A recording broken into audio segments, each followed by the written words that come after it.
everyone, apa kabar nih kalian? Christine harap kita semua dalam keadaan yang sehat ya dan bisa mengikuti acara ini dengan lancar sampai akhir. So, let me welcome to you guys. Selamat datang di talk show Rahasia Cepat Dapat Kerja dan Sukses Berkarir. Terima kasih Christine ucapkan kepada Yayasan Bumiksara yang telah menyelenggarakan acara ini. Yayasan Bumiksara sendiri telah berdiri sejak tahun 1988 yang berfokus dalam bidang kaderisasi dengan tujuan untuk membentuk pemimpin masa depan yang berintegritas. And for further information, kalian bisa langsung kepoin Instagram Bumiksara ya di @bumiksara. Jangan lupa di-follow. Jadi menurut data sendiri, sebanyak 7,20 juta orang atau 4,82% dari total angkatan kerja pada bulan Februari tahun 2024 merupakan pengangguran. Nah, kenapa sih hal ini bisa terjadi?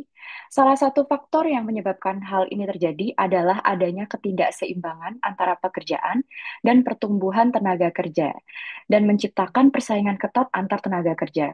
Selain itu pun, tidak semua tenaga kerja mempunyai keterampilan yang sama. Bahkan, seringkali kita juga menjumpai beberapa orang yang masih belum mempunyai pekerjaan, walaupun memiliki jenjang pendidikan yang cukup tinggi. Maka, melalui acara ini diharapkan dapat membantu kita semua lebih mudah mendapatkan pekerjaan dan pastinya sukses di jenjang karir. Jadi, untuk kalian nih yang mungkin masih bingung sendiri, putus asa, kok aku nggak dapat kerja ya? Apa ya yang kurang? Pas banget nih guys. Ajakin teman-teman kalian juga untuk join di acara ini sekalian. Selagi ini masih opening, belum sampai di main eventnya. Karena narasumber-narasumber kita hari ini benar-benar keren banget guys. Oh ya, mungkin kalian pada bingung nih. Aku ini siapa sih? Oke. So, first thing first, kenalin aku Immanuela Christine Praitno sebagai moderator di acara kita kali ini. Dan kalian bisa panggil aku Christine. So, nice to know you guys. Dan terima kasih juga atas kesempatannya, terlebih untuk Yayasan Bumiksara yang telah berkenan untuk mempercayakan Christine sebagai moderator. Oke. Pasti kalian udah nggak sabar kan buat mulai acara kita hari ini? Karena aku sendiri aja udah se-excited itu nih. Apalagi ini topik yang sangat sering aku dengar, people around me are whining about. Teman-teman aku tuh sering tanya kayak, gimana sih cara cepet dapat kerja? Atau yang paling krusial adalah gimana sih cara bikin CV yang benar? Itu deh. Nah, langsung aja nih kita ketemu dulu yuk dan kenalan dengan kakak keren pertama kita, ada Kak Nanda.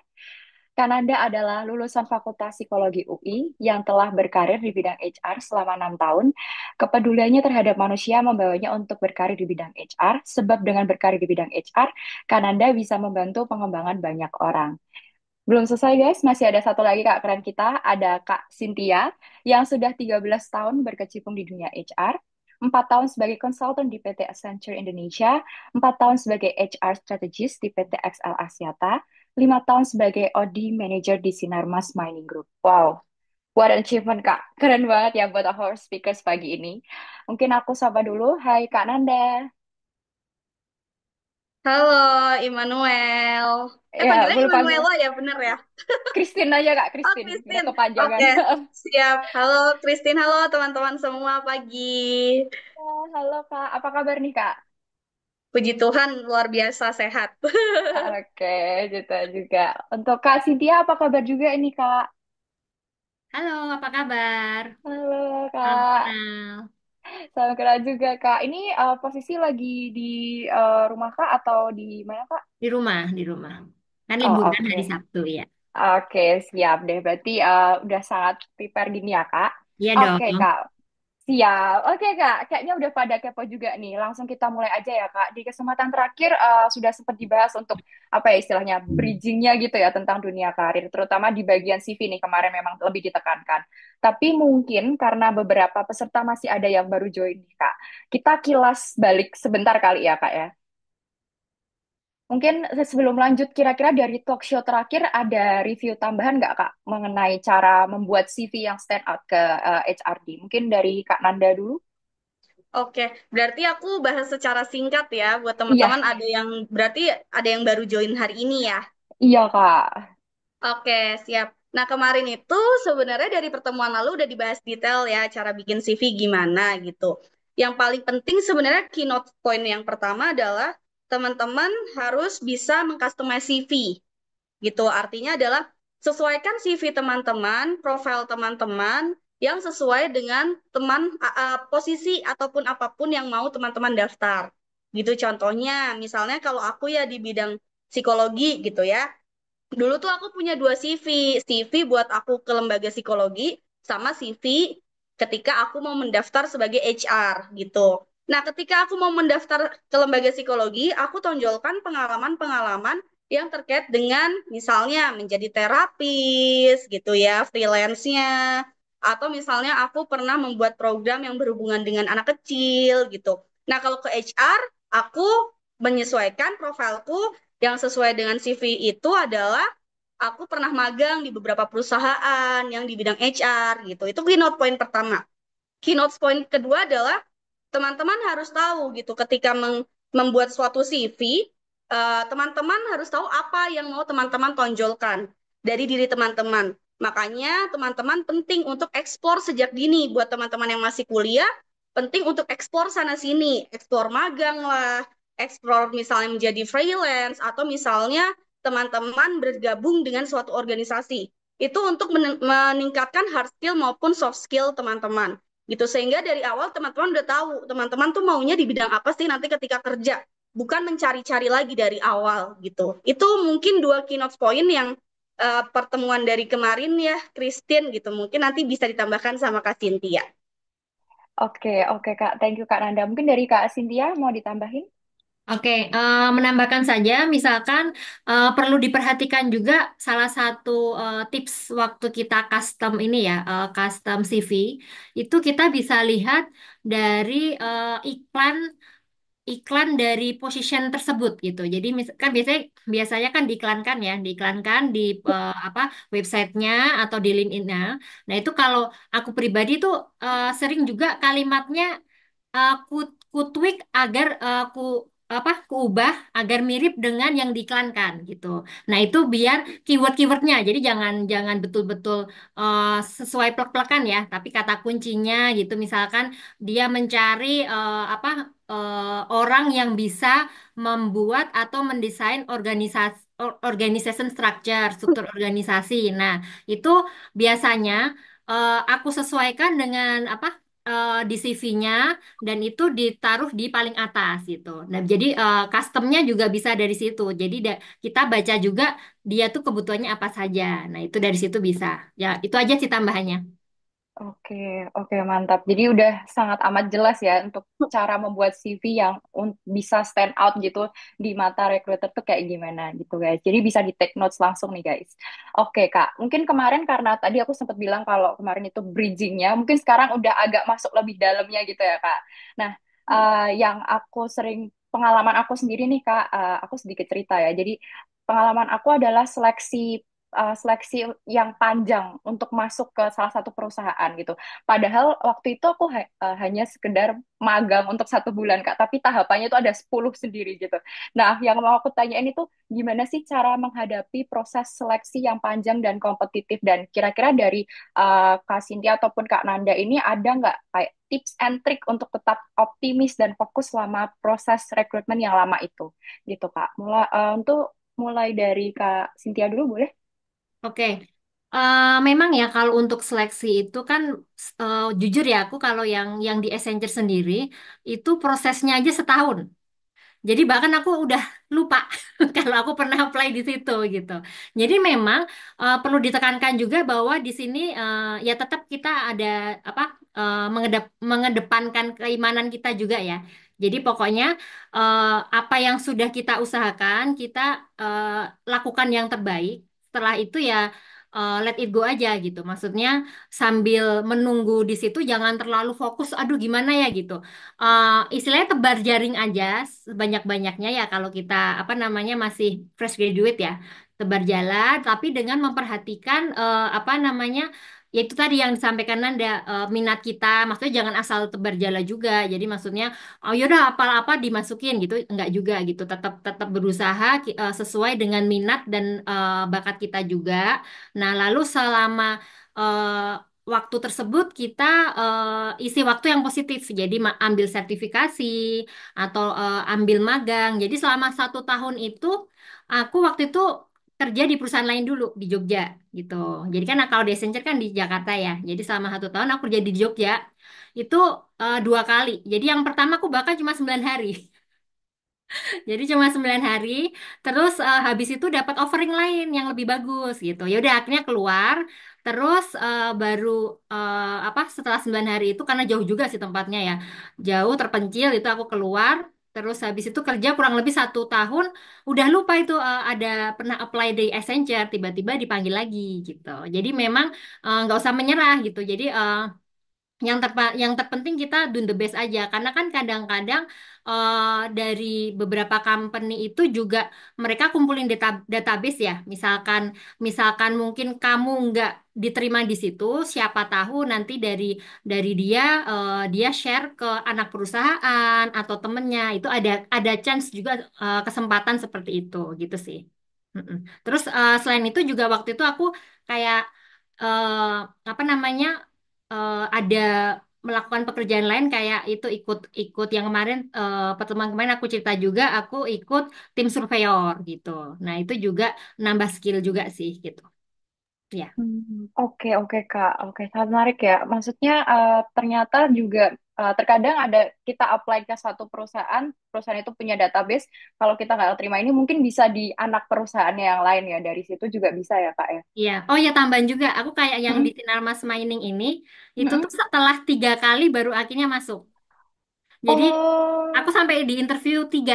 Saat yang satu pertama itu lebih ke karena secara secara posisi saya kurang cocok, jadi nggak jadi. mm-mm. Yang kedua di apa ditawarin lagi, tapi gaji kurang cocok, jadi saya nggak terima, Oh, nggak ambil. Yang oke. ketiga ditawarin lagi gitu, sekali lagi Mm-mm. nggak jadi, mungkin dapat piring cantik kali ya. Nah, itu yang ketiga baru secara pekerjaan job desk-nya dan juga dari sisi apa benefitnya cocok. Nah, itu aku baru masuk. Jadi memang kita tuh nggak tahu jalan Tuhan tuh kapan dan kayak apa gitu sih. Benar, setuju Kak. Sangat panjang ya prosesnya sampai 3 kali juga ya Kak. Oke, untuk Kananda eh, mau menjawab pertanyaan ini Kak? Oke, iya. Ini sedikit pesan juga. Biasanya generasi kita gitu ya, generasi milenial maupun Gen Z, itu kan pengennya prosesnya instan.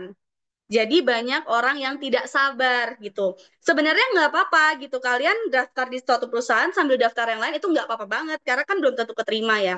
Cuma yang perlu di keynote adalah kalian harus benar-benar ikuti satu proses dan proses lainnya dengan sabar gitu. Karena banyak banget kalau terjadi di caseku adalah misalnya baru sampai interview direksi, interview user gitu contohnya ya gitu. Terus tiba-tiba mereka udah milih mengundurkan diri karena mereka merasa proses rekrutmennya terlalu lama gitu. Ini terjadi di perusahaan berbeda-beda ya gitu karena sebentar Mak. Nah, karena terjadi berbeda-beda tergantung dari perusahaannya. Setiap perusahaan itu punya proses yang berbeda-beda gitu. Nah, kalau tips and triknya menambahkan dari Kak Cynthia adalah gitu selain tadi ya Kak Cynthia bilang keimanan gitu ya, berpegang teguh juga gitu. Nah, yang harus disadari adalah pertama etika gitu. Kalian pasti pernah deh baca di Twitter gitu ya atau lihat di TikTok. Ada misalnya orang yang mendaftar tapi dia itu positioningnya bahwa dia akan diterima dimanapun gitu. Sehingga etika ketika menjawab chat dari recruiter atau merespon appointment atau invitation dalam prosesnya itu mereka tidak sopan. Itu pasti jadi keynote juga untuk rekruternya gitu. Nah, yang kedua adalah ketika berproses gitu ya kan kalian kemarin kan sudah berlatih CV ya gitu. Nah, CV itu kan bisa jadi salah satu pembuka jalan utama gitu ya. Nah, ketika sudah menjalani prosesnya kan berarti CV udah bukan hal yang penting lagi karena kalian udah lolos nih seleksi administrasi. Yang harus dilakukan berikutnya adalah tadi pelajari perusahaannya semakin dalam. Kalian harus research perusahaan ini bergeraknya di bidang apa gitu sehingga kompetensi yang dibutuhkan itu apa atau misalnya perlu pemahaman atau knowledge gitu ya, pengetahuan-pengetahuan terkait dengan perusahaan itu apa-apa aja dan disesuaikan juga dengan posisi yang kalian tuju gitu. Jadi kalian harus research yang kedua. Yang ketiga adalah benar-benar tahu gitu ya, apa yang dimau perusahaan dan apa yang dimau sama apa yang dimiliki sama diri kita sehingga kita bisa tahu kurangnya kita di mana gitu ya terus strength-nya kita di mana sehingga strength point itulah yang bisa jadi kita jual ke perusahaan tersebut gitu. Nah mungkin 3 poin itu dulu gitu ya tips and triknya. gitu supaya benar-benar kalian jadi top of mind-nya recruiter gitu. Sebelum nanti mungkin agak lebih dalam ya di pertanyaan berikutnya. Oke Kak, aku bisa relate sih Kak, karena teman-temanku juga maunya yang instan aja. Pokoknya kayak yang cepet punya uang banyak tapi kerja dikit. Nah, itu selalu menjadi mindset Gen Z zaman sekarang ya. Cuman ya, Betul. cuman kayak as time goes by, aku juga ngerasa kayak nggak mungkin deh kayak gitu pasti. Oke Kak, oke thank you. Oke lanjut Kak, pertanyaan selanjutnya. Mungkin kemarin kalau nggak salah Kak Cynthia sempat bahas yang untuk proses yang promosi itu ya Kak, yang memerlukan untuk mentor. Nah, itu Kak, yang mau aku tanyain, gimana sih cara menemukan mentor yang dapat membantu perkembangan karir kita? Dan kadang kan, gimana kita bisa di dalam keadaan yang kayak, oh ini aku benar-benar butuh mentor, dan gimana cara carinya gitu, dan gimana juga hubungan mentor-menti yang ideal gitu Kak, menurut Kak Cynthia, karena kemarin dari Kak Cynthia pertanyaan. Oke. Sebetulnya kalau mentor itu kadang-kadang ada beberapa perusahaan yang sudah aware ya dengan pentingnya mentor dan menti ini. Jadi ada perusahaan yang memang udah ada program untuk mentor dan menti. Seperti kalau di Accenture itu setiap karyawan baru pasti langsung dapat tandeman mentor gitu. Tapi ada juga beberapa perusahaan yang belum aware dengan ke pentingnya mentor. Nah, kalau kita kebetulan dapat perusahaan yang belum aware, nah itu memang kita perlu cari mentor tersendiri ya. Mentor itu nggak harus atasan kita, karena kita tahu juga kadang kan dapat ya kalau lagi beruntung dapat atasan yang bagus, yang bisa jadi mentor. Tapi kalau ya lagi nggak beruntung kan atasannya malah mungkin kurang support lah gitu ya. Nah jadi untuk mentor bisa cari dari apa? eh, Mentor itu juga kadang-kadang nggak harus atasan yang levelnya jauh di atas kita. Bisa juga mungkin teman, tapi dia memang istilahnya talent lah, talent di perusahaan itu. Jadi kita ketahui bahwa dia memang nilainya bagus dan dia sangat-sangat apa perform lah di depan company gitu ya. Jadi bisa bisa rekan atau siapapun yang memang kita lihat dari sisi apa namanya mungkin performance-nya, kinerjanya bagus, tapi dia juga apa namanya leadership-nya bagus dan lain sebagainya. Nah, tapi juga kita bisa cari dari rekan kita di perusahaan lain gitu. Jadi makanya perlu juga kita ikut ya misalkan kalau training gitu memang perlu mingle gitu kan. Lalu misalkan kita ada webinar atau ada apa gitu kita juga wah kayaknya ini aku tertarik nih untuk orang ini aku jadikan sebagai mentor gitu. Nah, itu bisa kita approach di situ gitu. Jadi karena memang kalau buatku sendiri mentor itu cukup penting ya gitu. Memang akan lebih ideal kalau mentor itu dari perusahaan yang sama. Karena kita bisa tanya-tanya banyak, misalkan eh, Bapak kok apa promosinya cepat gitu. Saya juga pengen kayak Bapak gimana caranya ya gitu. Misalkan kayak gitu. Nah, tapi kalau memang ternyata nggak ada ya nggak apa-apa kita dari apa namanya perusahaan lain gitu yang kita bisa tanya-tanya lah gitu. Contohnya kalau dari aku dulu kalau di Accenture kan memang sudah di assign ya mentornya siapa gitu. Jadi udah enak. Nah, waktu di perusahaan yang kedua di XL itu belum ada program mentor gitu. Tapi ada salah satu rekan yang dia bukan atasanku tapi sebetulnya peers, tapi dia sangat apa ya, visioner lah dalam mencapai karirnya. Nah, itu aku belajar banyak dari dia. Jadi kayak aku tanya gimana sih apa membangun portofolio dalam karir, lalu promosi itu gimana? Itu aku tanya-tanya sama dia gitu. Nah, kalau yang di kantorku sekarang eh, puji Tuhan sih bosnya juga bisa jadi mentor. Jadi langsung lah gitu sih. Oke, oke, Kak, thank you banget nih, insightful banget. Karena maksud aku kadang kan karena kita baru masuk, baru terjun, jadi pasti perlu bimbingan dari yang sudah paham gitu ya tentang perusahaan. Jadi emang perlu ya Kak mentor dan menti itu. Oke, mungkin untuk Kak Nanda ada yang mau ditambahkan Kak? Iya, ya masih nge-freeze ya.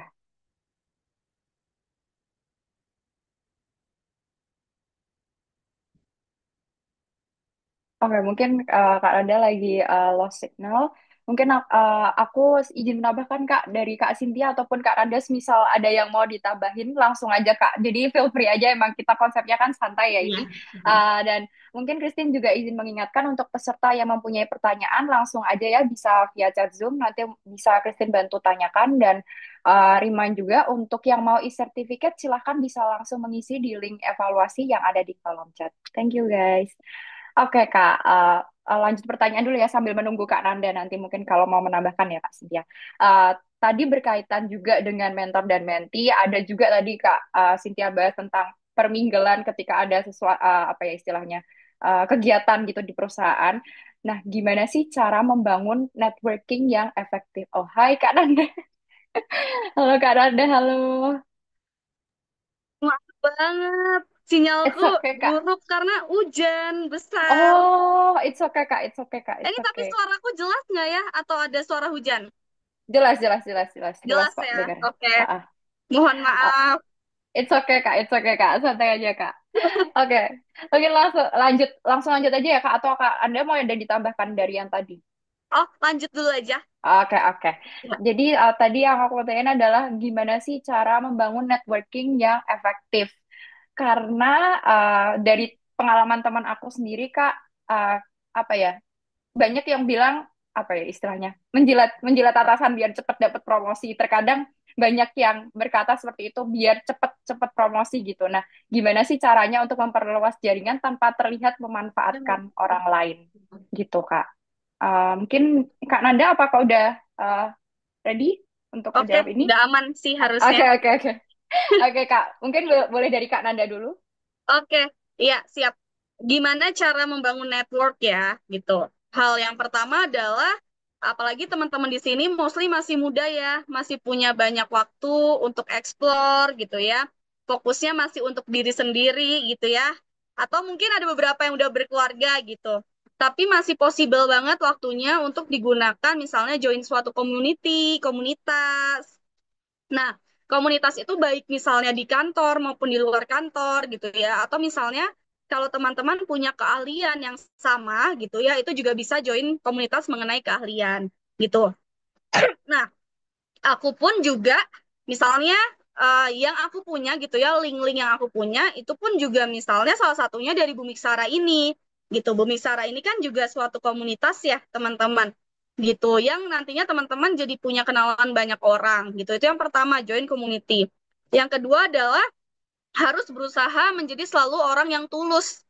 Gitu artinya jangan hanya teman-teman ketika butuh bantuan baru teman-teman deketin gitu orangnya gitu. Nah, itu kan akan menjadi red flag ya gitu. Kalau teman-teman generasi sekarang bilangnya red flag atau misalnya hal-hal yang sebenarnya tidak pantas dilakukan gitu. Jadi usahakan teman-teman gitu ya untuk membangun uh, hubungan yang misalnya ketika temannya membutuhkan bantuan gitu ya, ketika orang tertentu dalam suatu komunitas atau siapapun yang teman-teman kenal butuh bantuan, coba seeking for a help, tawarkan juga teman-teman mau membantu apa gitu karena teman-teman percaya nggak hukum karma gitu ya, kalau di Katolik kan apa yang kamu tuai itu yang akan kamu tabur gitu, dan itu sebenarnya relate juga dengan pengalaman hidupku gitu, mostly network yang aku punya itu karena buah-buah baik yang sebenarnya kita nggak tahu gitu. Dulu kita ngelakuin apa sih? Oh kok sekarang ya baru numbuh gitu. Jadi penting banget kalau teman-teman menjadi nice person. Ini kalau dalam hubungan network ya, gitu. Menjadi nice person yang kira-kira teman-teman bisa dikenal, bisa jadi top of mind gitu. Ketika teman-teman yang lain butuh atau misalnya ketika misalnya aku nih someday butuh misalnya orang yang mengisi suatu posisi di perusahaan yang tempat aku kerja gitu. Aku ingat oh ada Christine gitu ya yang mungkin nanti bisa jadi eh, orang-orang yang bisa diajak untuk kerjasama gitu. Dua tips itu dulu aja sih menurut aku. Oke Kak, oke, mantap sih. Ya, memang hukum karma. Aku juga percaya hal itu Kak. Jadi ya, sama ininya. Kalau dari Kak Cynthia sendiri gimana Kak? Oke, ini berarti yang ditanyakan networking keluar atau yang di dalam nih? Di dalam perusahaan Kak? Oh, di dalam perusahaan ya? Oke, Mm-mm. oke. Kalau networking sendiri ya, sebetulnya kadang kan tergantung juga tipe orang ya, dia introvert atau extrovert gitu ya. Jujur kalau aku tuh sebenarnya agak introvert gitu. Jadi kalau ditanya tentang networking yang banyak-banyak itu aku juga nggak sanggup gitu. Jadi tapi kan tetap kita butuhkan ya gitu. Jadi kalau aku sih lebih ke eh, nggak usah ambi banyak semua kita masukin, tapi kita cari satu tapi yang memang paling powerful lah gitu ya.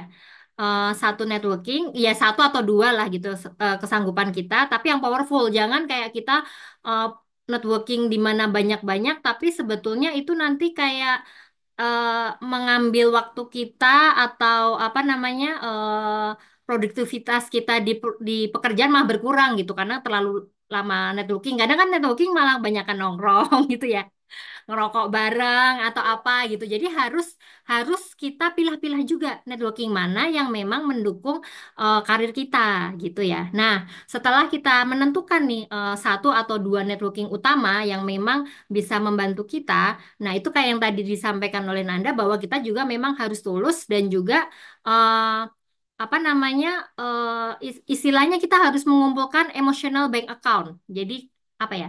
Jadi kayak kita tabur kebaikan terus gitu ya sampai ya bisa dibilang orang itu ya merasa merasa inilah apa terbantu lah dengan apa kontribusi kita gitu. Nah, dari situ biasanya itu juga akan membantu dalam hal pekerjaan. Mungkin bukan dalam bentuk promosi, tapi misalnya kalau di kasusku ada orang yang dia itu kalau diminta data susah sekali oleh orang lain gitu. Tapi kalau ke aku dan tim, dia gampang karena memang kita bangun networking tersebut gitu. Jadi dia ke tim lain mungkin judes gitu ya orangnya, tapi kalau ke tim kami dia sangat-sangat membantu, sangat-sangat fast respon. Nah, jadi memang pentingnya bahwa kita jangan hanya berharap mendapat, tapi juga memberi juga. Yang pertama harus memberi dulu gitu. Jadi ngumpulin tadi itu emotional bank account. Jadi istilahnya dia merasa terbantu, habis itu biasanya baru balik ke kita gitu sih. Oke Kak, sebenarnya tadi aku ya sangat membantu aku sih karena aku juga baru mulai kan ini. Aku juga lagi mulai membangun networking juga dalam suatu ya istilahnya perusahaan dan juga komunitas karena aku juga pemapan juga berarti kan aku juga membangun komunitas di dalam komunitas juga gitu ya. Dan untuk selanjutnya Kak, yang aku mau tanyain adalah gimana cara Kakak mungkin dari Kak Cynthia sudah berkeluarga, betul? Ya, oh, dan Karanda mungkin sudah ataupun belum.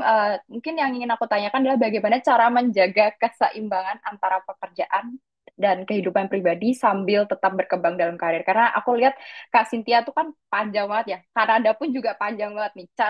Caranya gimana biar aku bisa tetap berkembang, tapi aku tetap bisa apa ya menyeimbangkan dengan kehidupan keluarga aku karena aku sendiri kan belum masih single nih kak aku. Jadi aku sendiri dengan kedua orang tua aku karena aku anak tunggal ya dengan kedua orang tua aku dan itu pun terkadang time management aku menurut aku udah bagus kak, menurut aku udah bagus tapi kadang menurut orang lain tidak tidak sesuai gitu dengan mereka. Jadi menurut kak Cynthia dulu deh gimana nih kak? Oke, ya. Jadi gini, kalau memang seperti yang tadi juga sudah disebutkan beberapa kali ya bahwa memang kita harus tahu dulu tujuan kita itu mau sampai mana gitu ya. Nah, begitu kita tahu tujuan kita, nah itu kita bisa lebih gampang memetakan strategi gitu. Jadi contoh waktu aku di Accenture kan aku masih dari single, nikah, punya anak gitu ya. Nah, itu aku udah tahu bahwa tujuanku di perusahaan ini promosi sekali gitu karena begitu dari analis jadi konsultan itu kalau kalau udah jadi konsultan pindah kerja itu lebih gampang gitu, kesempatan lebih terbuka. Nah, dan itu aku strategikan harus aku capai sebelum aku punya anak gitu. Karena kalau di konsultan begitu sudah punya anak itu akan susah work life balance-nya untuk menyeimbangkan waktu gitu karena kerjaannya sangat-sangat ya pulang sampai jam 9 sampai jam 10 jam 1 pagi juga pernah gitu kan. Nah, jadi memang sampai sebelum dari single sampai aku nikah itu aku bener-bener istilahnya geber lah ya, pokoknya geber. Nah, pokoknya mau sampai pagi aku jabanin gitu ya. Dan yang kemarin mungkin udah disebutkan juga bahwa kalau kita pengen promosi ya kita memang harus tahu nih peraturan perusahaan tuh seperti apa kalau promosi. Nah gitu. Jadi kan aku juga kayak udah tanya-tanya ke mentorku, aku pengen promosi dalam 1,5 tahun nih, gimana caranya gitu. Jadi aku petain dari situ. begitu tercapai promosi, karena tadi aku udah niat bahwa habis aku jadi konsultan dan punya anak, itu jam kerjaku nggak bisa kayak gini. Nah, aku pindah perusahaan gitu. Itu pindah perusahaan adalah caraku mendapat keseimbangan antara apa keluarga dan kerja tadi gitu. Jadi nggak melulu, memang sih nggak melulu bahwa kita harus pindah kerja ya buat mencapai keseimbangan. Cuma dalam kasusku memang aku harus pindah kerja kalau pengen menyeimbangkan waktu gitu. Nah, lalu di kantor yang lama itu kita juga perlu pahami bahwa sebetulnya setiap orang itu punya istilahnya jam biologis masing-masing. Jam biologis itu jam di mana eh, kapan sih kita paling produktif gitu. Kalau kasusku aku tuh paling produktif sore sampai malam. Jadi kayak kalau sore sampai malam tuh kayak ide-ideku tuh banyak gitu. Tapi kalau pagi itu aku kerja tapi kebanyakan nggak keluar gitu. Nah, kalau kita udah paham jam biologis itu, kita manfaatin. Jadi misalkan kalau sekarang aku WFH ya, WFH jauh lebih gampang buat buat mengatur ya. Jadi kalau pagi itu aku malah karena aku tahu bahwa aku tuh lebih istilahnya optimal di malam hari. Jadi kalau pagi itu aku malah melakukan pekerjaan rumah tangga gitu. Nah, jadi yang pagi itu malah kerjaannya yang remeh-remeh lah istilahnya ya, yang ya kalau ngecek-ngecek email, apalah gitu-gitu. Pokoknya yang nggak terlalu berat gitu. Nah, nanti waktu siang sampai malam tuh aku malah biasanya baru on gitu. Jadi, nah itu aku baru kayak maksimalin di situ gitu. Itu salah satunya, makanya kita perlu lihat nih sebetulnya jam biologis kita paling produktif di jam berapa ya gitu. Nah, itu salah satu cara untuk menyeimbangkan waktu. Itu salah satu caranya sih gitu. Terus yang kedua juga ini kalau misalkan kalian punya tim, itu juga kita jangan ragu untuk minta bantuan tim gitu ya. Nah, salah satu pentingnya juga kita kalau kita punya ilmu, jangan pelit ilmu gitu. Jadi kayak misalkan kita punya ilmu apa ya istilah kalau presentasi, bikin presentasi, mengolah data dan lain sebagainya. Kalau aku pribadi, aku tuh bener-bener suka banget sharing ke timku gitu. Nah, itu salah satu sebetulnya sebetulnya ya itu salah satu caraku biar kalau aku lagi butuh bantuan mereka, mereka bisa bantu gitu sebetulnya. Karena itu salah satu cara biar kalau pas aku lagi misalkan tiba-tiba harus ngambil rapot nih gitu, padahal ada data yang harus diolah. Nah, kalau selama ini ilmunya cuma aku yang pakai, kan aku harus kerjain sendiri kan. Nah, tapi kalau ini kan aku udah sharing ke mereka, mereka udah pintar, aku bisa minta tolong selama aku melakukan pekerjaan rumah tangga gitu. Jadi sebetulnya ya ada hidden agenda juga sih sebetulnya gitu. Tapi eh, itu malah lumayan works, lumayan lumayan bekerja juga buat aku gitu sih. Oke, oke Kak. Tapi kalau aku lihat, maksudnya aku sebagai aku orang yang single ini kan, aku ngelihat yang sudah bisnis woman ya. Istilahnya kakak udah menjadi istri, tapi juga jadi istri, jadi ibu juga, jadi bisnis woman. Keren sih Kak. Soalnya suka. Dua-dua. Intinya sih kalau suka itu Oh, bisa sih, iya. Heeh. ah, ya Kalau itu bener. suka pasti bisa gitu. Tapi kalau kita nggak suka ya pasti males sih gitu. Bener sih Kak. Setuju, setuju, setuju, setuju. Untuk Kak Nanda mungkin ada yang mau tambahkan Kak? Aku agree banget sama Kak Cynthia. Nah, sebenarnya eh, kalau misalnya kita bicara gitu ya, keseimbangan hidup kan juga bergantung pada life stages kita ya. Gitu. Jadi kalau misalnya tadi teman-teman masih kuliah, teman-teman pasti punya masih banyak waktu buat sendiri, buat manage diri sendiri. Tapi tadi penting poin yang disampaikan Kak Cynthia, ketika teman-teman misalnya join suatu community gitu ya. Suaraku putus-putus nggak ya? Aman, aman Kak, Aman, aman. aman. Aman, aman ya, oke. Join suatu community gitu ya. Teman-teman juga harus tahu tujuan dari teman-teman join ke community itu apa. Gitu, tujuan yang harus dicapai itu apa. Pokoknya semuanya itu harus ada objektif atau tujuannya. Gitu, itu yang pertama. Nah, yang kedua adalah tadi juga aku melakukan apa yang dilakukan Kak Cynthia tuh. Aku tahu waktu aku produktifnya kalau apa. Kalau misalnya malam karena aku susah bangun pagi gitu ya. Atau misalnya ketika kerja biasanya pagi-pagi tuh riweh, ada aja huru hara yang terjadi gitu. Jadi biasanya aku sempatkan waktu untuk nggak apa-apa, aku after office gitu ya, masih tambahin waktu kerja kurang lebih 1 jam buat ngerjain kerjaan-kerjaan yang sifatnya konsep gitu. Sehingga gitu ya, ketika misalnya sekarang aku udah nikah gitu, apalagi aku LDM, kan aku juga harus bagi waktu sama suamiku. Nah, sehingga di hari Sabtu atau Minggu aku usahain banget untuk aku nggak kerja kalau misalnya aku nggak terpaksa banget gitu. Nah, jadi teman-teman juga harus membagi waktu teman-teman itu priority setiap orang kan beda-beda gitu. Misalnya kalau teman-teman yang lain, misalnya kerja, terus habis itu kegiatan gereja ataupun kegiatan yang lainnya, terus habis itu ada komunitas juga gitu. Nah, itu teman-teman yang tahu. Jadi teman-teman harus bagi, teman-teman akan membagi produktivitinya gimana gitu. Akan ngatur waktunya gimana? Misalnya misalnya kalau teman-teman ikut suatu organisasi gitu ya, kalau misalnya di kampus gitu. Itu biasanya malam-malam. Ya berarti teman-teman harus sebisa mungkin mengerjakan tugas-tugas teman-teman kuliah itu di pagi sampai dengan sore sehingga malam itu misalnya teman-teman bisa fokus untuk membangun community atau organisasi.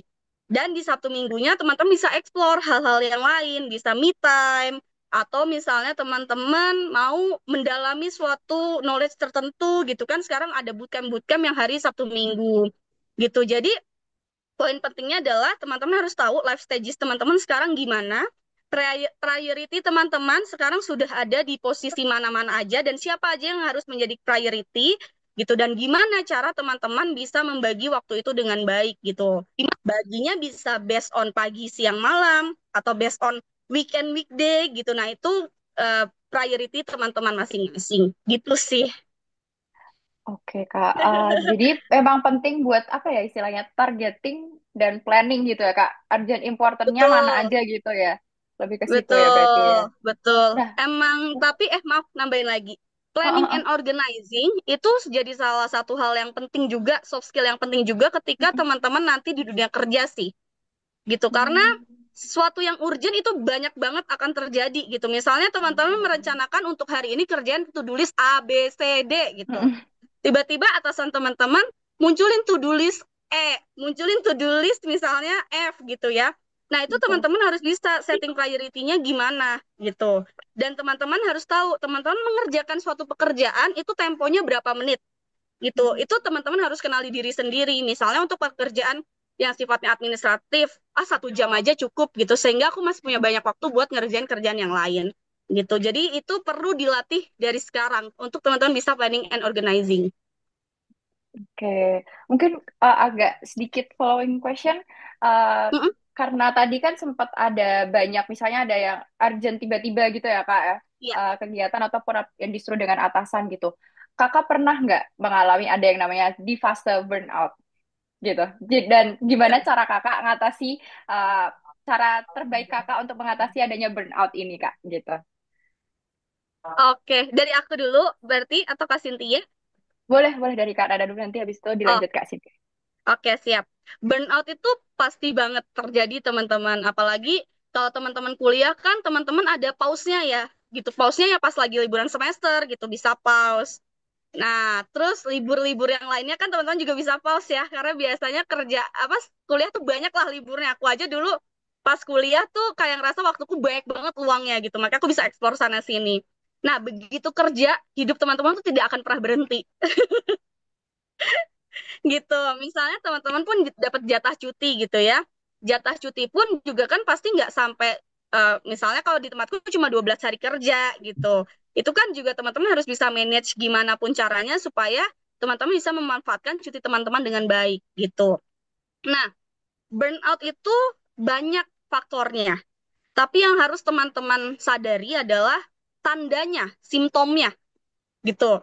Burnout itu yang bisa dikatakan burnout itu kalau apa sih gitu. Jangan sampai self judging gitu baru mengalami kesalahan dikit gitu atau misalnya kesusahan dikit udah ngerasa aduh gue burnout, aduh gue pusing banget, aduh gue stres banget gitu. Itu sering banget terjadi soalnya gitu. Jadi ketika teman-teman merasa fungsi teman-teman atau productivity teman-teman terganggu dalam waktu yang lama itu dikatakan sebagai burnout gitu, dan teman-teman harus mawas diri sama diri teman-teman juga gitu. Ketika sudah burnout jangan dipaksakan karena kalau dipaksakan itu impactnya akan buruk ke depannya gitu, bisa jadi stres gitu. Burnout itu kan sebenarnya suatu tahapan menuju stres ya, kalau misalnya tidak diolah dengan baik gitu akan menjadi stres berkepanjangan, dan ketika udah stres berkepanjangan itu impactnya akan lebih buruk gitu. Jadi ketika teman-teman menyadari bahwa kok gue ngerjain suatu hal nggak semangat gitu, kok gue menjalani hari setiap hari Senin sampai dengan Jumat itu selalu males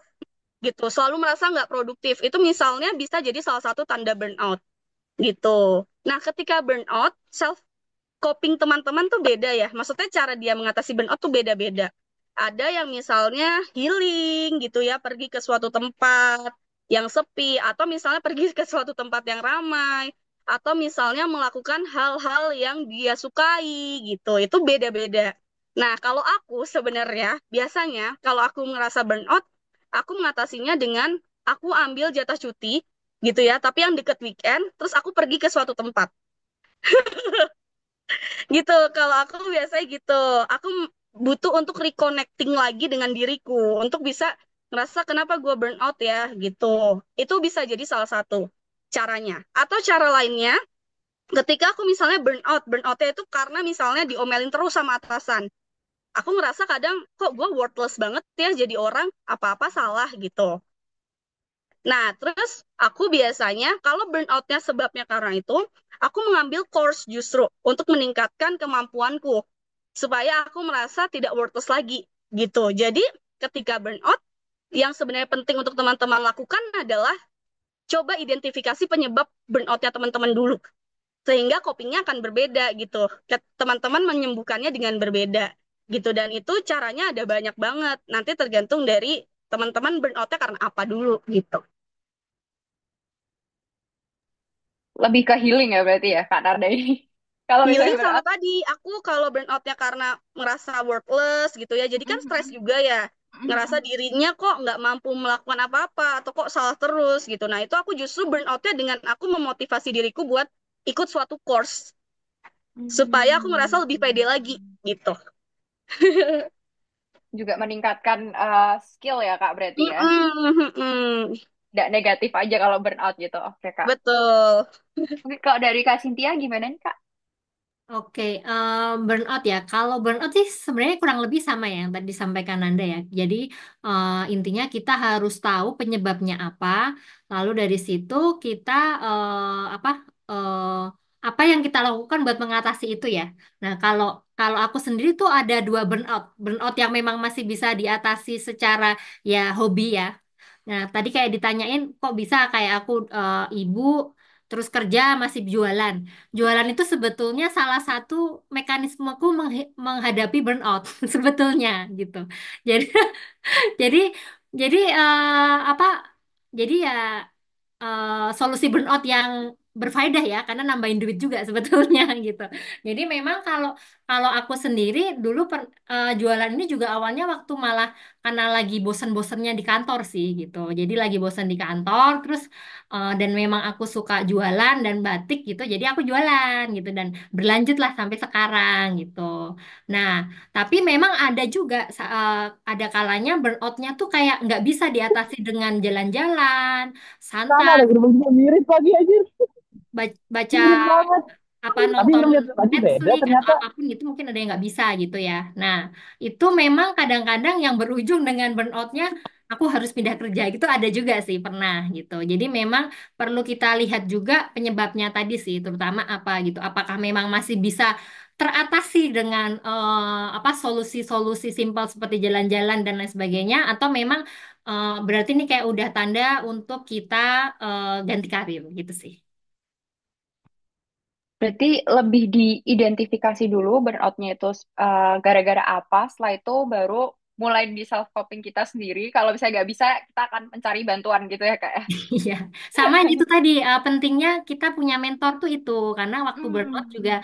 bisa curhat gitu kan, bisa dapat saran secara profesional gitu. Terus dan misalkan kalau kalau burnoutnya karena kebanyakan kerjaan gitu ya, nah itu kayak nyambung juga sama yang tadi bahwa untuk menyeimbangkan apa waktu kita juga harus punya skill untuk negosiasi gitu. Jadi kayak kalau dikasih kerjaan banyak, kita juga jangan jadi kayak ya Pak, ya Pak, ya Pak gitu. Tapi juga harus bisa, oke Pak, bisa. Tapi saya sekarang sedang mengerjakan A, B, C, D, E. Nah, prioritasnya yang mana Pak? Yang terutama harus saya dahulukan gitu. Jadi harus ada itunya juga.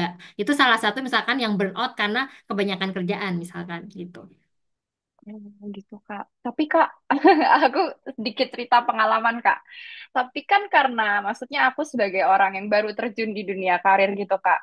Pasti kan ada rasa apa ya istilahnya? Sungkan gitu ya Kak. untuk menolak pekerjaan. Misalnya selalu iya aja gitu di kerjaan gitu. Itu maksudnya untuk mengatasi itu apakah maksudnya itu happen di kakak-kakak juga waktu awal-awal kerja ataupun um, udah dari awal kakak udah menetapkan untuk oh ya ini bisa selesai bisa menjawab kayak ini bisa besok mungkin kayak gitu udah ada jadwalnya gitu Kak. Gimana Kak? Iya, makanya tadi yang tadi Nanda bilang ya, jadi kan Hmm. pentingnya kita bisa mengukur diri kita sendiri tuh kemampuannya sejauh apa gitu. Jadi sebetulnya kalau kalau aku pribadi setiap dikasih kerjaan itu aku bisa ngelihat, oh ini kayaknya butuh 1 hari, oh ini kayak 1 jam selesai, oh ini kayaknya butuh 1 minggu gitu. Nah, jadi waktu kita nerima pekerjaan dan pingin menolak ya jangan cuma bilang nggak bisa Pak, saya kerjanya banyak banget. Nah itu mah minta ditoyor ya gitu kan. Tapi kita sampaikan secara diplomatis juga bahwa Pak, sekarang ini saya sedang mengerjakan A, B, C, D, E dan dari sini saya perlu melakukan A, B, C, D, E yang membutuhkan waktu atau usaha seperti ini. Nah, tugas yang baru Bapak ini prioritasnya seperti apa? Saya bisa sih mengerjakannya, Pak.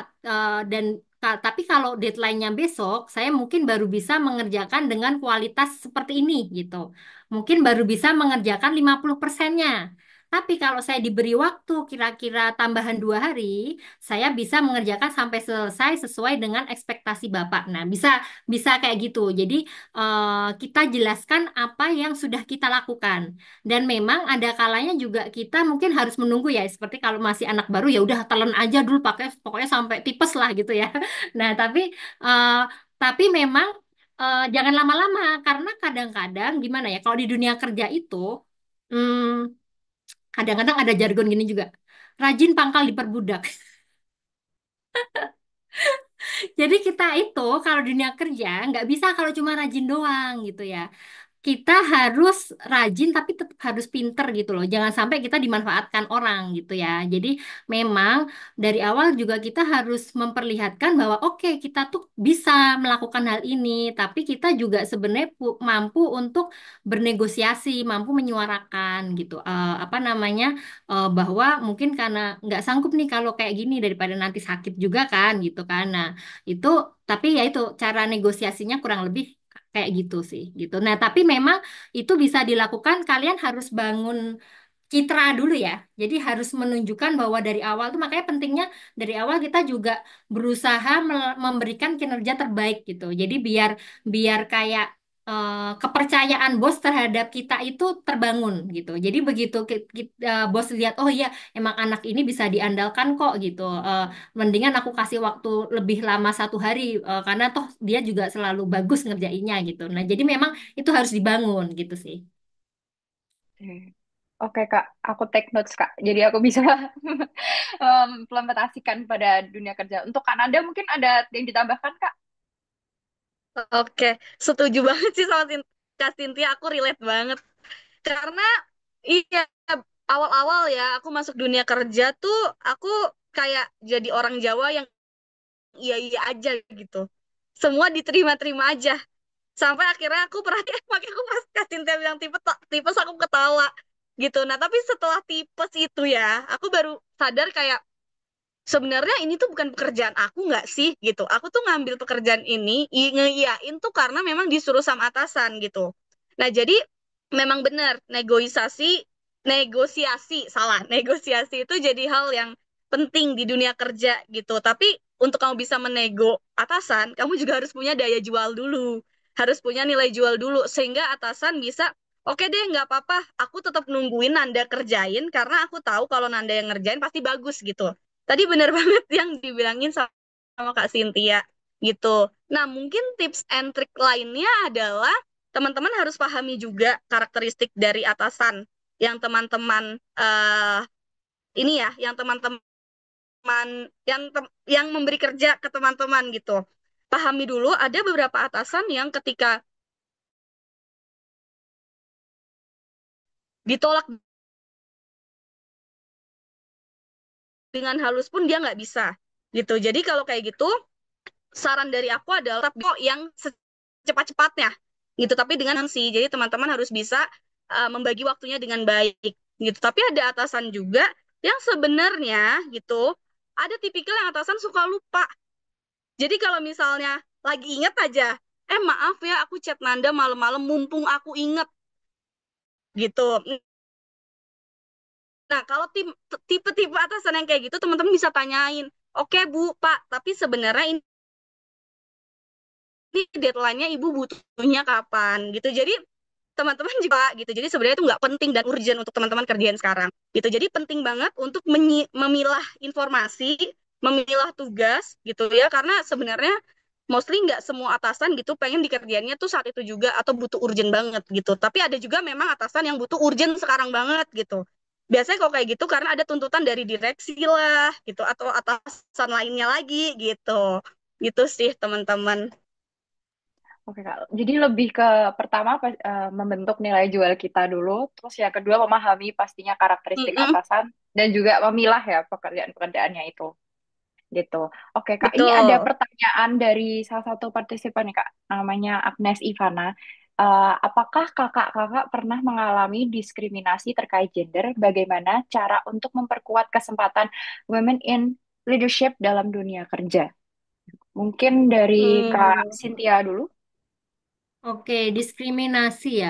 Sebetulnya kalau diskriminasi pernah sih waktu yang di kantorku pertama, tapi di Jogja ya.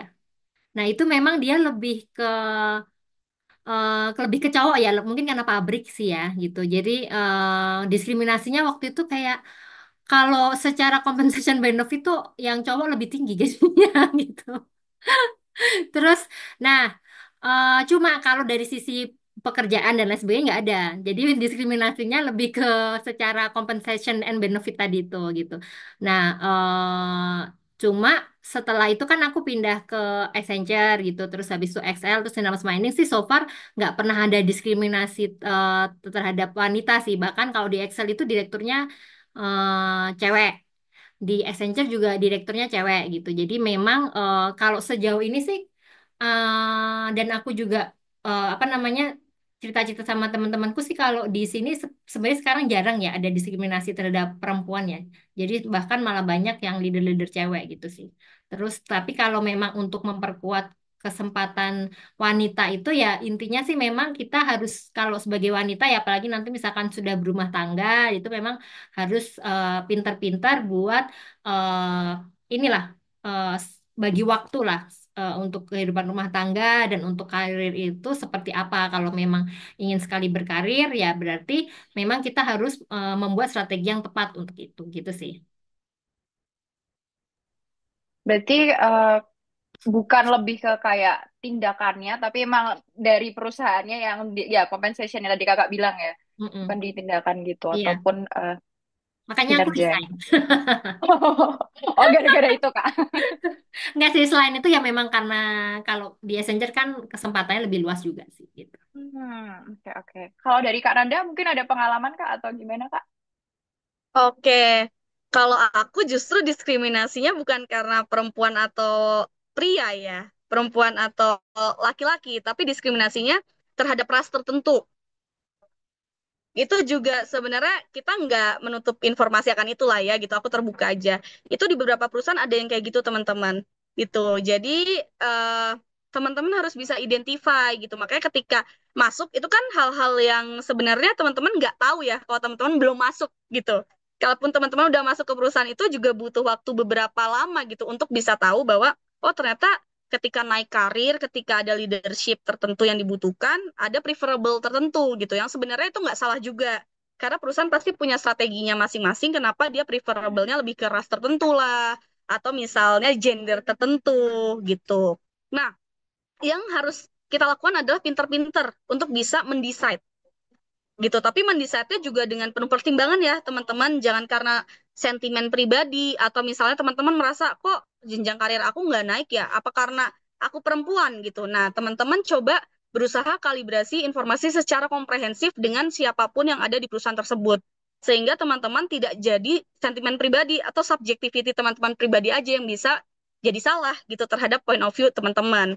Itu. Nah, yang kedua adalah ketika misalnya teman-teman ngerasa oh iya memang benar ada diskriminasi tertentu gitu karena kan kita nggak bisa ngapa-ngapain ya kalau maksudnya kalau kita as employee biasa gitu dengan ada diskriminasi tertentu gitu itu kan sebenarnya hal yang kita juga mau ubah juga susah.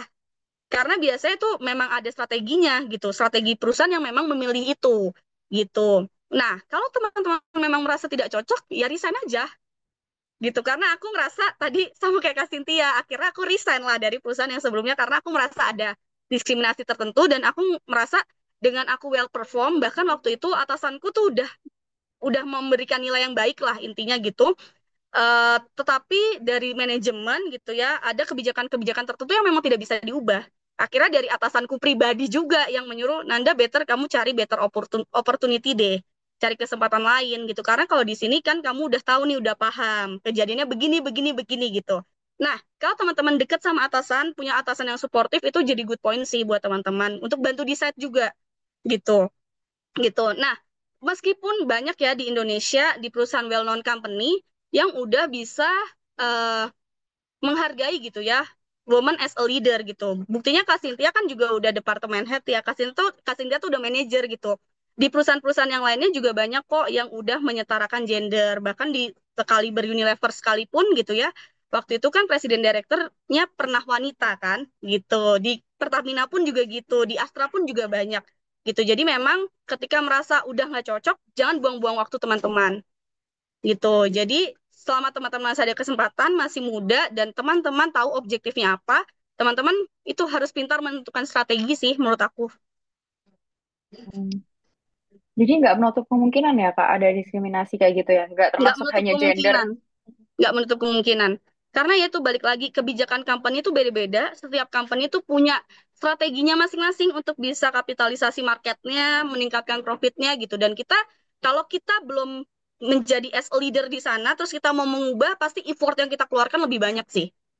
Dan nantinya akan menghabiskan energi teman-teman. Jadi kalau merasa teman-teman memang sudah objektif memandangnya, sudah mencari tahu dari segala point of view, dan merasa memang tidak cocok, ya tidak ada salahnya juga untuk teman-teman resign gitu. Tapi jangan sedikit terus resign, sedikit susah resign gitu. Itu juga Ya, tidak baik ya teman-teman. ya, setuju Kak, setuju Kak. Oke, Kak, ini ada pertanyaan lain nih Kak. Ini berkaitan dengan HR juga. Jadi ketika memasuki dunia kerja biasanya kita memiliki journey perjalanan karir untuk beberapa tahun ke depan. Namun ketika kita merasa tidak sesuai dengan track, sudah begitu lama di posisi yang sama, apakah suatu hal yang wajar untuk kita konsultasi ke HR terkait perjalanan karir kita yang tidak on track? Gimana nih Kak? Dari Kak Cynthia dulu? Ya, bisa banget ya. Jadi memang apa adanya HR itu untuk membantu ini ya karyawan ya. Jadi memang kalau misalnya kalian merasa apa perjalanan kalian mentok gitu, bisa sampaikan dulu ke atasan juga bisa. Jadi kita coba diskusi dulu dengan atasan untuk mungkin bisa dijembatani dengan HRD-nya gitu. Tapi kalau misalkan ya lagi apa sih ya dapat atasan yang mungkin nggak terlalu support dengan karir kita, bisa langsung ke HR aja gitu. Nah, kalau beberapa perusahaan itu sebetulnya ada yang dinamakan HR Business Partner. HRBP. Nah, itu beberapa perusahaan sih banyak ya yang sekarang udah ada HRBP. Nah, HRBP atau HR Corporation ini yang biasanya kalau misalkan perusahaan yang lumayan gede HR-nya gitu ya, dia kayak agennya HR yang langsung kayak day to day ke karyawan. Nah, itu yang biasanya bisa kita kita apa dekatin dulu buat tanya-tanya tentang karir. Nah, kalau misalkan HR yang kalian tanya mungkin kurang membantu, itu bisa jadi karena kan sebetulnya HR tuh banyak ya. Jadi ada HR operation, ada HR yang bagian rekrutmen, ada yang HR bagian performance, ada yang organization development kayak aku. Terus kalau Nanda kalau nggak salah talent management atau development ya itu. Nah, itu kalian bisa tanya apa kalau kalau karir itu biasanya dihandle oleh talent management biasanya ya. Nah, itu kalian bisa tanya nih ke HR yang paling dekat gitu.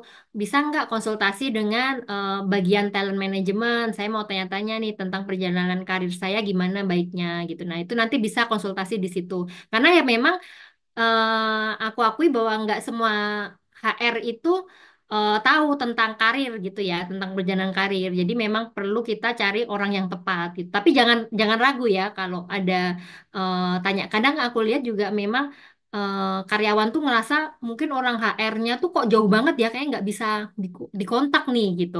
Tapi karena ini buat karir kalian kan kita memang harus harus pantang menyerah lah, harus persistence ya buat bisa dapat informasi tentang itu gitu sih. Untuk Kak Nanda, ada tambahan Kak? Oke, kebetulan aku pegang di bagian itu juga gitu ya. Atasan itu biasanya ada dua tipikal. Yang pertama adalah tahu betul anaknya itu sebenarnya kompetensinya apa, yang harus dikembangkan apa, sehingga dia harus punya uh, individual career plan-nya seperti apa gitu. Dan yang kedua adalah atasan yang sebenarnya peduli gitu ya, tapi dia sebenarnya tidak tahu gitu anaknya tuh punya aspirasi apa gitu. Dan ketika kita ketuk, biasanya dia akan memberikan gitu. Dan atasan yang ketiga, maaf satu lagi, atasan yang satunya ya benar-benar nggak tahu, benar-benar nggak peduli gitu. Nah, hal yang pertama yang harus teman-teman lakukan adalah kalau seperti itu, tadi yang seperti Kak Cynthia bilang, konsultasi dulu ke atasan. Kalau misalnya memang teman-teman trust terhadap atasannya masing-masing gitu. Tapi kalau teman-teman tidak trust terhadap atasannya, teman-teman bisa ke HR. Karena HR seperti aku gitu, aku tuh pegang profil perusahaan, profil setiap karyawan itu seperti apa gitu. Misalnya strength-nya apa, weakness-nya apa, hal-hal yang perlu dikembangkan apa, dalam berapa tahun dia di potensi dia di apa gitu. Sehingga dia harus punya jalur karir seperti apa gitu. Dan itu aku pegang gitu. Tapi kan itu hal yang konfidensial. Jadi tidak mungkin secara gamblang kita HR ceritakan gitu, kamu jangan resign dulu gitu. Sebenarnya kalau kamu kayak gini, kamu tuh akan dipotensi jadi leader dalam 2 tahun ke depan. Itu kan nggak mungkin kayak gitu. Jadi biasanya yang bisa dilakukan HR adalah mencari aspirasinya gitu. Jadi jangan ragu buat nanti teman-teman konsultasi juga ke HR-nya. Karena biasanya HR-nya itu, walaupun ada HR yang nggak tahu ya, tapi biasanya kalau dia adalah PIC di bagian development, dia pasti tahu gitu. Nah, teman-teman aspirasi aja, teman. Aku ngerasa kok aku nggak cocok di bidang ini gitu ya. Terus aku ngerasa udah bertahan sekian lama, tapi kemampuanku tidak berkembang. Apa ya yang harus aku lakukan gitu? Karena dalam kalau di Astra sistemnya setiap dia 3 tahun kerja dia tuh ada yang namanya assessment gitu. Jadi diri kita nih masing-masing as a karyawan gitu ya diassessnya dengan cara psikotes lagi, FGD, interview dengan psikolog gitu ya. Jadi kita punya profil kita gitu ya di potensi sama perusahaan tuh sebenarnya seperti apa sih gitu. Kita itu bisa nggak sih jadi leader someday gitu. Nah itu sebenarnya kita punya dan karyawan berhak tahu akan hal itu gitu. Jadi jangan sampai teman-teman punya self judgment sendiri tanpa teman-teman bertanyalah ke orang-orang yang lebih kompeten di situ.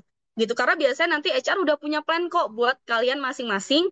Kalian itu sebenarnya kalau misalnya oh iya ternyata aspirasi teman-teman nih, misalnya kayak aku nih di head office. Banyak nih sekarang problemnya adalah orang-orang head office ini pengen pindah ke cabang, pengen pindah ke operation gitu ya. Tapi di operationnya saat ini tidak ada tempat gitu. Nah, dan sebenarnya aku itu nggak tahu nih teman-teman ini ternyata punya aspirasi ke cabang tadinya gitu kalau aku nggak tanya gitu. Nah, kalau kamu tanya ke HR dan HR tahu kan jadinya bisa di apa ya, di prioritize lah gitu, bisa tahu oh ternyata dia punya aspirasinya ke sini, makanya tahun depan kita mendukung dia deh buat rotasi dulu ke posisi A gitu sebelum dia ke posisi yang dia mau di cabang. Gitu. HR tuh punya segala skemanya sih teman-teman sebenarnya kalau teman-teman mau cerita dan terbuka ke HR gitu. Jadi pada intinya jangan ragu bertanya pada HR ya Kak. Kalau misalnya udah Ya, Iya, stuck jangan betul. ragu bertanya pada HR. Oke. ya Oke. nambahin dikit sih. Mm-mm. Ya, Mm-mm, jadi gimana Kak? sebetulnya HR tuh kayak kalau kita pacaran gitu ya. Kita nggak bisa berharap bahwa apa perusahaan atau HR tuh tahu kita tuh aspirasinya kayak apa kalau kalau kalian nggak pernah ngomong gitu ya.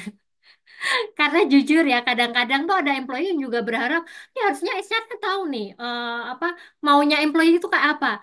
Ya kita, ya pengennya juga bisa gitu ya, kalau kita bisa baca baca pikiran mereka ya, kayak kayak orang pacaran kan, cewek kadang-kadang harapannya pacarnya tahu ya, dia pengennya apa ya. Nah, memang makanya harus komunikasinya dua arah gitu. Jadi kalau memang kalian karena kan kalau untuk karir itu kan apa ya? apa variabel utamanya kan di diri kita ya gitu. Jadi kita yang terutama bisa mengusahakan gitu. Jadi memang kalau kalian memang pengen di situ harus harus berjuang untuk itu. Jadi harus jangan ragu buat nyamperin HR duluan. Jangan berharap disamperin. Ya emang paling bagus sih sebetulnya kalau perusahaan yang secara rutin dia apa namanya melakukan assessment atau apa namanya menanyakan aspirasi secara reguler ya setiap tahun. Tapi kalau misalkan perusahaan kalian belum seperti itu, memang harus kalian yang maju duluan gitu sih. Oke Kak, well noted Kak, well noted Kak. Lalu selanjutnya ada pertanyaan lagi nih Kak, dari Michael. Sebenarnya ini pertanyaan juga aku list di sini, tapi hampir sama. Jadi kebiasaan atau mindset apa yang perlu ditanamkan untuk mencapai kesuksesan jangka panjang dalam karir Kak? Indikator ataupun nanti endingnya indikator apa yang mengatakan bahwa oh aku sudah cukup sukses dalam karir aku gitu, ataupun kakak masih kayak eager terus kayak gitu. Gimana nih Kak? Dari Kak Nanda dulu mungkin. Oke. Nah, aku nggak bosen-bosen bilang gitu. Karir itu bukan perjalanan yang instan gitu. Kalau kalian tahu kupu-kupu gitu ya kan sebelum jadi kupu-kupu dia akan kepompong dulu ya. Kalau kepompong yang dia jadi kupu-kupunya dalam waktu yang cepat, pasti kupu-kupunya akan lebih cepat mati dibandingkan kepompong yang mateng, terus dia baru jadi kupu-kupu. Gitu. Jadi teman-teman yang mindset awal yang perlu ditanamkan adalah karir itu tidak ada yang gampang dan tidak ada yang cepat. Gitu. Jadi ya memang kalian harus berlomba-lomba buat meningkatkan diri, buat meningkatkan kompetensi teman-teman, gitu ya, bahwa ya semuanya memang ada waktunya, semuanya memang ada perjalanannya. Gitu kan kalau sekarang kita dulu lah pas aku lulus kuliah gitu. Maunya kan ke startup company ya, yang kayak Gojek lah gitu ya. Dulu Tokopedia belum terlalu into pas aku baru lulus tahun 2018.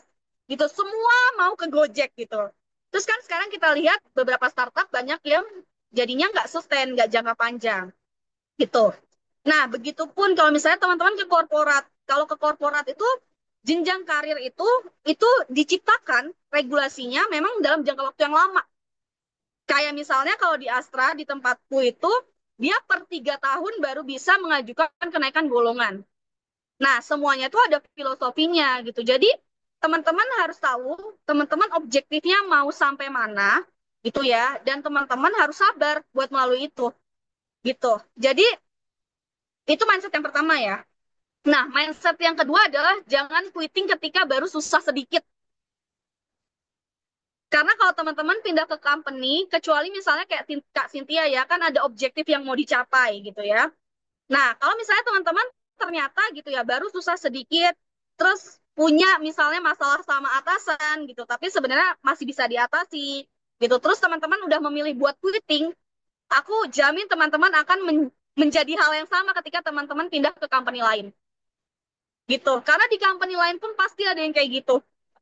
Gitu. Jadi teman-teman harus tahu dulu itu tadi objektifnya mau sampai mana dan ya tuh jangan jadi orang-orang yang menyerah dan pecundang gitu. Ketemu masalah dikit udah nyerah, ketemu masalah dikit udah nyerah gitu. Itu sih mungkin dua mindset yang harus teman-teman punya buat anak Gen Z sekarang. Oke Kak, berarti memang namanya karir pasti ada waktunya, ada perjalanannya ya Kak, masing-masing orang ya Kak. Oke, lanjut untuk Kak Cynthia mungkin. Tuh. Ya, kurang lebih sama ya dengan apa yang disampaikan Anda ya. Jadi kalau untuk kesuksesan itu juga yang pertama kita juga harus tahu definisi sukses buat tiap orang kan beda-beda ya. Ada yang sukses itu kalau dia udah sampai level GM, ada yang sukses sukses itu misalkan lebih dari sisi uangnya atau dari sisi yang penting stabil tapi masih bisa ngurus anak gitu-gitu ya. Jadi memang biasanya kita harus cari tahu dulu nih sukses yang mau kita capai itu seperti apa. Lalu memang yang kedua itu yang tadi itu ya pantang menyerah ya. Pantang menyerah pokoknya persistensi itu harus ya, persistensi apa namanya kegigihan itu juga harus. Lalu yang ketiga juga kita harus kalau konteksnya sukses dalam dalam karir misalkan sampai level tertentu itu berarti kita juga harus tekankan bahwa rajin itu nggak cukup gitu ya. Rajin lalu bisa deliver di pekerjaan itu nggak cukup. Memang kita harus pintar juga mempresentasikan pekerjaan kita gitu ya, menunjukkan bahwa ini yang kita kerjakan dan ini dampaknya apa terhadap perusahaan gitu. Karena banyak juga tuh yang kadang-kadang ya emang dia pintar banget ya. Ada sih beberapa temanku yang pintar banget, rajin banget, tapi dia nggak pernah show off gitu. Bukan berarti kita harus apa-apa dikit-dikit show off ya gitu. Jangan menjilat juga gitu. Tapi memang di dunia kerja itu kita memang tetap harus show off secara smart lah gitu ya. Kalau memang memang itu adalah suatu pencapaian kita yang patut diperhitungkan, kita harus menunjukkan hal itu gitu. Jangan sampai karena kita istilahnya ya malu-malu gitu kan, atau misalkan ya istilahnya pengen rendah hati lah gitu. Tapi kalau rendah hati itu kalau di dunia kerja ntar kurang sih gitu ya. Jadi emang kadang-kadangnya harus ada sombong-sombongnya dikit lah gitu. Jadi memang eh, kalau memang ingin sukses dalam karir kita harus pintar menjual gitu, menjual apa yang sudah kita Benar. kerjakan gitu. Menarik, Kak. Aku pun Setuju. juga di... Maaf, aku boleh nambah Ya, dikit nggak? boleh, boleh, boleh, Kak. Boleh Oke. banget dong. Nah, kalau di company itu kan biasanya ada project ya, banyak project. Ada yang projectnya project company, ada yang sifatnya project divisi gitu ya. Nah, sebenarnya cara mudah untuk kalian show off, mencari panggung tanpa pamer, itu adalah teman-teman sebisa mungkin ikut project company gitu. Kalau project company, skalanya company gitu ya, itu teman-teman bisa dikenal lebih cepat gitu sama direksi.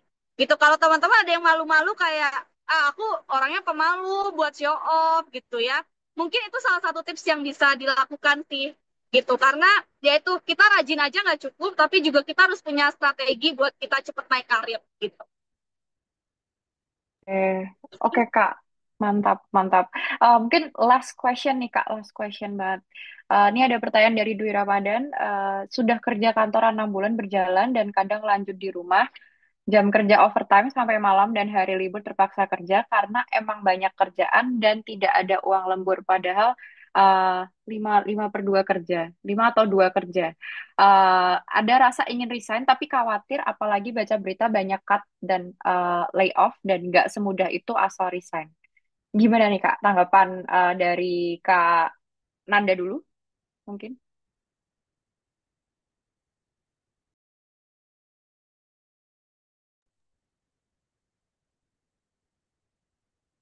Halo, Halo? halo. Iya ya, Maaf, putus lagi aku. Ini aku dulu yang jawab, maaf. iya boleh Kak, boleh Atau Kak. kasih atau kasih dia dulu tadi. Maaf aku nggak denger. Kak Nanda dulu nggak apa-apa. Eh, Oh, oke, siap. Jadi Mas Dwi Ramadan ini dia tadi udah kantoran, kerja kantoran 6 bulan berjalan, kadang lanjut di rumah. Oke. Nah, sebenarnya kalau tips dari aku adalah Mas Dwi harus memilah gitu ya, pro dan cons ketika resign itu apa gitu. Nah, sebenarnya kan suatu kelemahan dari jam kerja, bukan jam kerja ya, dari pola kerja yang WFH itu adalah jadinya tidak tahu jam kerja. Karena bos-bos kita, atasan-atasan kita itu mikirnya, kan kamu di rumah, jadi nggak commuting gitu ya, jadi bisa lebih lama lagi waktu kerjanya gitu. Itu sebenarnya hal yang salah ya, tapi itu common terjadi di industri-industri startup gitu, atau misalnya di industri-industri yang tadi konsultan kayak Mbak Cynthia, itu pasti hal yang sering terjadi gitu. Nah, sebenarnya dari Mas Dwi ini gitu ya, harus bisa mencari tahu dulu apakah pekerjaan ini diberikan itu selalu misalnya di luar jam kerja atau sebenarnya bisa dilakukan dioptimalkan di selama jam kerja. Itu yang pertama gitu. Yang kedua adalah apakah memang gitu ya pola atasannya begitu. Ketika pola atasannya begitu sebenarnya gitu ya dengan negosiasi yang kita punya harusnya kita bisa meyakinkan atasan bahwa sebenarnya Pak lain kali bisa ya misalnya mengirimkannya sebenarnya di pas jam office gitu karena saya misalnya butuh waktu lebih lama lagi untuk mengerjakan atau misalnya supaya kualitas pekerjaan yang saya hasilkan lebih baik gitu. Nah, harus tahu juga objektif dari atasan ini memberi tugas ke Mas Dwi ini itu karena apa sebenarnya gitu. Jadi yaitu jangan iya-iya aja, rajin-rajin aja gitu, tapi kita juga nggak cerdik gitu. Nah, sama yang ketiga, ketika mau resign juga coba dipertimbangkan Mas Dwi gitu. Nah, dipertimbangkan adalah apakah memang pekerjaan ini secara company nggak ada karirnya kah? Atau misalnya hanya karena sering lembur aja, atau ada hal yang lainnya yang mendorong Mas Dwi buat resign gitu. Sedangkan misalnya nih Mas Dwi memilih buat resign tapi tanpa punya backup plan gitu, belum punya pekerjaan lainnya, itu kan juga nanti menimbulkan stresor yang lain ya gitu. Mungkin itu sih Christine dari aku. Oke, Kak. Ya, mungkin bisa di take notes ya, Mas Dwi. Gimana nih jawaban dari Kak Nanda ataupun Estia. Untuk Kak Cynthia, ada yang mau ditambahkan, Kak? Oke, nambahin juga dari Nanda ya. Tadi ada apa namanya kita negosiasi dan lain sebagainya. Nah, bisa juga ini kamu cari tahu juga overtime-nya itu memang karena kerjaannya banyak atau sebetulnya ada pola kerja kamu yang bisa kamu perbaiki gitu.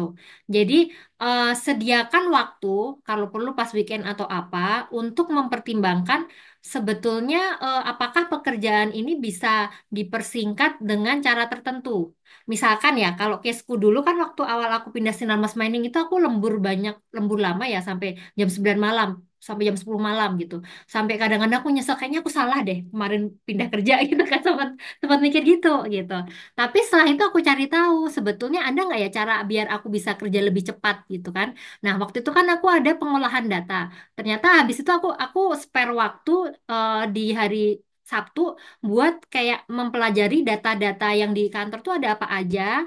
Terus kira-kira tuh aku harus bikin template Excel seperti apa biar bisa lebih efektif gitu. Jadi kayak misalkan sesimpel aku bikin apa VLOOKUP apa rumus-rumus Excel atau apa yang kira-kira bisa mempercepat gitu. Jadi atau misalkan kerjaanku ternyata bisa dibantu ChatGPT gitu. Jadi itu pentingnya juga kita eh, terbuka dengan kemajuan apa namanya teknologi ya. Siapa tahu ternyata kerjaannya tuh bisa dibantu dengan ChatGPT. Karena jujur sekarang aku juga ChatGPT itu ngebantu aku waktu aku bikin job desk dan lain sebagainya gitu. Jadi dari sisi selain negosiasi kita juga perlu pikirkan jangan-jangan ada apa namanya pola kerja yang sebetulnya bisa kita ubah. Jangan-jangan ini tuh lembur gara-gara kita sendiri yang kita tuh cuma kerjain secara operasional tanpa memikirkan sebetulnya ini bisa lebih efisien gitu. Jadi itu perlu dipikirkan gitu ya. Nah, dari situ baru kita lanjut kalau waktu itu bisa. Jadi aku habis 3 bulan itu aku kayak kayak olah data. Oh ternyata bisa dibikin gini-gini gitu. Jadi aku udah nggak pernah lembur lagi gitu ya. Nah, udah nggak nyesel lah itu pindah kerja gitu ya. Nah, terus habis itu untuk resign, yang pasti kalau saran dari aku sih jangan resign kalau belum dapat pekerjaan baru gitu ya.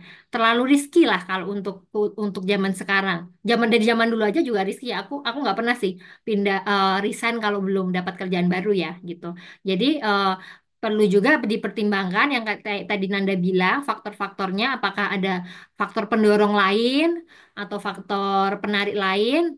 Kalau memang udah mantep pengen resign, pastikan udah dapat kerjaan dulu baru resign gitu. Tapi kalau belum, ya itu kalau memang belum bisa resign, kalian harus cari tahu apakah dari sisi atasannya yang di manage atau jadi sebetulnya atasan juga bisa kita manage ya sebetulnya ya. Atasan kita manage atau pekerjaan kita yang kita bikin lebih efisien gitu sih. Berarti emang perlu menimbang-nimbang dulu ya, Kak. Dan juga perlu dikonsider lagi kondisi kita saat itu gitu kan. Maksudnya apa kita memang lagi apa istilahnya butuh uang ataupun kondisinya finansial kurang bagus atau bagaimana itu harus dipertimbangkan lagi. Oke, mungkin itu ya Mas Dwi. Terima kasih ya sudah bertanya juga dan sangat inspiring sekali ya sharing kita kali ini benar-benar wow wow dan pertanyaannya juga yang oke-oke banget. Aku tadi juga udah sempet take notes dan sedikit mungkin Christian simpulin bahwa untuk meraih karir yang sukses dan cepat mendapatkan kerja, kita memerlukan pentingnya untuk tadi Kak Nanda sempat sebut di awal ada pentingnya customize CV sesuai dengan uh, minat dan bakat kita ataupun perusahaannya yang mau kita tuju.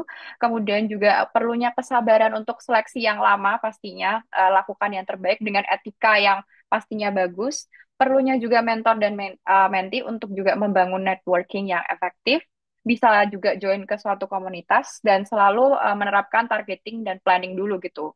Dan untuk menghindari burnout, tadi aku juga bisa take notes dari Kak Nanda ataupun Kak Cynthia bisa melalui self coping masing-masing, mungkin bisa dengan healing ataupun melakukan hal-hal yang sejujurnya malah lebih bermanfaat gitu ya, bisa menambahkan keuntungan ke diri kita sendiri gitu. Dan mungkin untuk teman-teman yang masih mau bertanya lagi bisa langsung di sosmed di @bumiksara, mungkin nanti akan dijawab oleh adminnya. Oke, mungkin itu dari sesi pertanyaan tanya jawabnya. Selanjutnya sesuai agenda acara, izinkan Christine sebagai moderator mungkin sedikit Christine sharing ya tentang pengalaman kali ya. Karena kalau bilangnya jenjang karir kesannya kayak udah yang lama gitu. Minimal aku sendiri juga yang baru mulai. Nah, sedikit cerita. Jadi aku itu lulus 1 tahun yang lalu di bulan Mei tahun 2023. Setelah lulus, memang aku udah aiming, udah bertujuan untuk melanjutin studi aku di S2 di luar dengan beasiswa. Jadi mulai dari semester akhir aku udah kursus IELTS karena negara yang mau aku tuju tuh Europe di Inggris, jadi memang fokusnya di IELTS. Dan perjalanan aku untuk mendapatkan skor IELTS pun nggak semudah itu. Aku tes 4 kali dan di yang keempat baru berhasil sesuai ideal dengan universitas yang aku mau tuju. Dan sembari aku mengejar IELTS itu, setelah aku lulus, aku juga tetap apply di beberapa internship, karena memang yang ingin aku cari itu pengalaman dan in a short term. Takutnya kalau aku jadi berangkat keluar, masih terikat kontrak gitu. Jadi aku lebih cari aman aja. Dan mulai dari tahun 2022, aku juga menjadi bagian dari pendekar anak UNICEF. Dan sebenarnya sampai sekarang ini aku udah diterima di salah satu universitas di Inggris dengan major International Human Rights. Udah dapat LOE juga, tapi karena belum mendapatkan beasiswa, aku belum bisa berangkat. Pertimbangannya adalah mungkin untuk apa ya, kelanjutan studi di dalam negeri masih oke untuk finansial keluarga, tapi untuk kelanjutan ke luar negeri mungkin agak berat ya untuk melanjutkan tanpa beasiswa gitu. Jadi memang aku belum bisa berangkat. Dan long story short, things are not really going my way. Maksudnya semua tidak sesuai dengan plan aku. Aku gagal di first attempt aku waktu nyoba beasiswa yang pertama. Pun juga dengan beasiswa yang kedua, aku barusan gagal kemarin di pengumuman. Tapi ya, a bit disappointed dan devastated pasti. Maksudnya aku kecewa juga dan agak merasa, aku udah berusaha semaksimal mungkin, tapi juga hasilnya belum. Tapi kan namanya juga ada yang namanya life must go on gitu kan. Jadi aku mulai lagi dari plan-plan pertama aku, plan kedua aku, plan ketiga aku start lagi dari awal, aku susun lagi, ratain lagi mana yang aku tempuh habis ini. Dan Indian aku tetap mau ngejar beasiswa S2 aku, jadi aku kursus Inggris lagi sekarang, dan aku membantu beberapa anak SMP di daerah rumah aku untuk menjadi guru les Inggris mereka, sekalian juga itu bisa implement ilmu yang aku pelajari dari kursus aku. Dan untungnya aku punya tawaran pekerjaan dari temannya mama aku 2 bulan yang lalu, jadi aku sekarang menjadi staf notaris. Dan di sini mungkin perlu di-highlight ya, aku bukan gara-gara ada orang dalam, aku bisa diterima gitu aja. Tapi ini juga aku sekarang lagi di masa percobaan. Kalau kinerja aku bagus, ya besar kemungkinan aku akan lanjut kerja. Kalau enggak ya mungkin aku nggak lanjut kerja kayak. Jadi dari aku sendiri sekarang ini ya jalani aja yang di depannya. While I prepare for my study abroad, lesson learn aku adalah jangan terlalu idealis dengan plan kamu, plan aku maksudnya, plan aku dan plan kalian juga, karena ya seringkali tidak sesuai dengan yang kita inginkan. Karena namanya juga masa depan, no one knows, so be flexible. Always prepare your backup plan, karena aku sendiri selalu prepare dari A sampai Z. Aku plan satu gagal bisa langsung ke plan selanjutnya, jadi nggak terlalu apa ya, shock ataupun kayak kecewa di plan satu terus desperate gitu. Tapi aku langsung lanjut ke plan-plan selanjutnya. Jadi itu penting untuk mempersiapkan backup plan dan juga grab the opportunities in front of you. Tadi juga Kak Cynthia sempat agak relate gitu sama Kak Cynthia, kalau ada pengalaman yang lain bisa ambil yang lain, bisa ambil yang lain. Kalau ada tawaran yang lebih bagus akan diambil. Nah, dan kesempatan tidak datang berkali-kali. Kalau misalnya kita kebanyakan bingung, nggak diambil malah kelewat gitu aja gitu. Jadi grab the opportunities in front of you. Mungkin itu sedikit sharing dari Christine. Mungkin selanjutnya nggak terasa kita udah sampai di penghujung acara, saking asiknya kita ngobrol. So, thank you so much for being here with us, Kak Nanda dan Kak Cynthia. Dan terima kasih juga untuk partisipan serta pengurus yang membuat talk show ini telah terlaksana. Dan semoga apa yang kami berikan dapat bermanfaat untuk kita di sini. Christine, mohon maaf sebelumnya jika ada salah kata, pengucapan yang kurang pantas, ataupun kekurang nyamanan selama talk show tadi. Jangan lupa untuk yang mau e-certificate, silahkan mengisi di link evaluasi yang ada di kolom chat ya. Kemudian ada juga saran topik untuk talk show selanjutnya, donasi untuk kegiatan beasiswa dan beasiswa juga, serta jangan lupa follow IG @bumiksara ya guys. Stay tune di IG Bumiksara karena di next event kita bakal ada talk show tentang mental health dan investasi.